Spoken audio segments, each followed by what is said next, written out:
Señores, señoras, estamos aquí con un gran jugador del fútbol, Sergio Ramos. Bueno. Vale, pasemos a las preguntas. ¿Cómo creéis que vais en liga con el Madrid? Bueno, hemos hecho unos fichajes muy raros, ¿no? Y Cristiano dice estar triste. Tonterías. Hemos ganado la liga, no lo entiendo. Pero bueno, tenemos que acostumbrarnos, ¿no? Muy bien. ¿Tu relación con los jugadores del Barça es buena o...?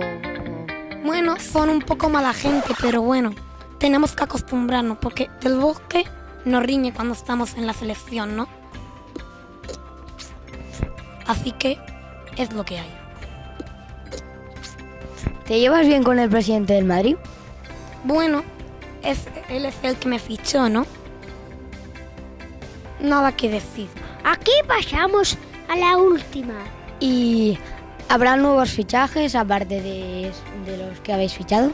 No lo sé, yo soy el mejor central ¡De todo el mundo! No creo que necesite nada más, ¿no? ¿Puedo irme ya? Bueno, y estas han sido las palabras de un gran jugador, Sergio Ramos.